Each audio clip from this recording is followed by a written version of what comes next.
People think that laziness, procrastination, and neglecting self-improvement are simply personal failures. That if they don't pick up a book, if they don't exercise, if they avoid their responsibilities, it's because they're weak. But that's only half the truth. The other half, they've been conditioned to lose. From the moment you were born, you've been programmed. By society, by schools, by media, by the people around you who have already given up. You've been conditioned to be weak, to accept mediocrity, to conform to a system that does not care about your success. And if you don't break that conditioning, you will never escape it. The world doesn't set you up to win. It sets you up to be a slave to comfort, distraction, and dependence. They want you soft, unfocused, and easily controlled. Every piece of entertainment is designed to keep you passive. Every excuse they hand you is designed to justify failure. Every system put in place is designed to make sure you stay exactly where you are. And you don't even question it, because questioning it would mean you have to do something about it.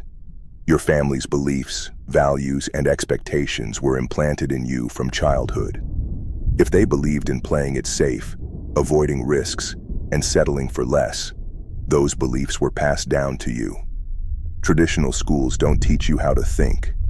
They teach you how to obey. They reward compliance, not innovation. They train you to be a cog in a machine, not a man in control of his own life. The endless bombardment of news, commercials, and social media distracts you from your real purpose. They want you obsessed with trivial nonsense while they build empires in the background. Society pushes weak values, discourages masculinity, and promotes mediocrity. You're trained to believe that striving for greatness is toxic, while weakness is celebrated. If you don't take control of your mind, the world will do it for you. Here's what happens when you let conditioning dictate your life. You start to think that success is only for the lucky ones. That wealth, power, and greatness are out of reach for people like you. You become terrified of standing out, so you conform. You let others' opinions shape your decisions. Instead of chasing your own goals, you follow the safe, predictable path society lays out for you, one that leads to regret and resentment. You wonder why some men rise while others stay stuck, but you refuse to acknowledge the uncomfortable truth. Those who rise are the ones who reject conditioning and choose to program themselves instead. The greatest men in history did not follow the blueprint that was handed to them. They created their own. Every empire, every kingdom, every revolution was built by men who refused to accept the limitations imposed upon them. Alexander the Great didn't become the most feared conqueror by listening to those who told him to stay within his borders. Julius Caesar did not rewrite history by following the rules. The Spartans did not create the most elite warriors by accepting mediocrity. These men understood that the mind is the first battlefield. If you let others control your mind, they control your destiny. If you want to reclaim your mind and your future, you need to recognize the programming. Take a hard look at your habits, beliefs, and daily actions. Are they truly yours, or were they handed to you? Stop accepting everything at face value. Question everything. Why do you believe what you believe? Who benefits from your compliance? Read books from history's greatest minds. Learn from warriors, conquerors, and pioneers, not from soft influencers telling you to just be happy. Meditation, journaling, and self-reflection allow you to see through the noise and reconnect with your true self. Weak men will reinforce weak habits. Surround yourself with those who push you, challenge you, and demand more from you. If you don't take control of your own mind, your own actions, your own future, someone else will do it for you. And they won't do it in your favor. They'll keep you distracted while they build their empires. They'll keep you entertained while they stack their wealth. They'll keep you weak while they become untouchable. Your mind is the most powerful weapon you will ever own, but if you don't control it, it will be used against you. Since media is one of the biggest tools for programming the masses, you need to arm yourself with media literacy.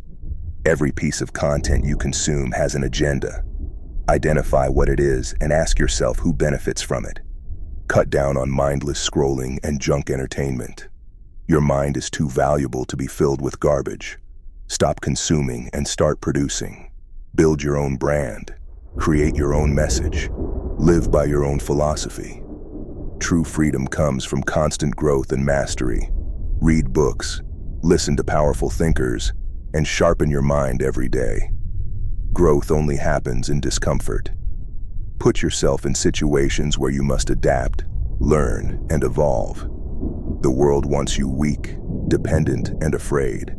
They want you distracted, entertained, and obedient. And unless you fight against this programming every single day, you will never be free. History has proven that only those who reject their conditioning rise above the masses. The ones who stay asleep, who accept the role they are given, will always remain powerless.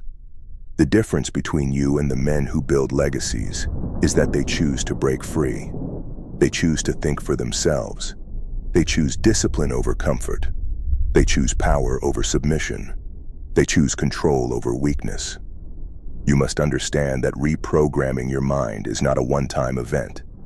It is a daily battle. The forces working against you never sleep. Every morning you wake up, they will try to pull you back into complacency. Every day they will try to distract you, weaken you, and make you second-guess your purpose. That is why your discipline must be absolute.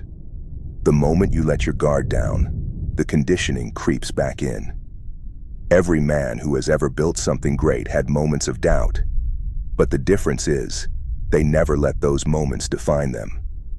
They moved forward regardless. They forced themselves to rise above the noise. They refused to let their past dictate their future. The world will tell you that you can take it easy, that you've earned the right to relax. But understand this: ease is the enemy of progress. The men who build empires, who shape history, who rise above the rest, are the ones who refuse to be controlled, who refuse to be programmed, who refuse to stay weak. So ask yourself, are you ready to take that control back? Or will you remain a puppet in someone else's game?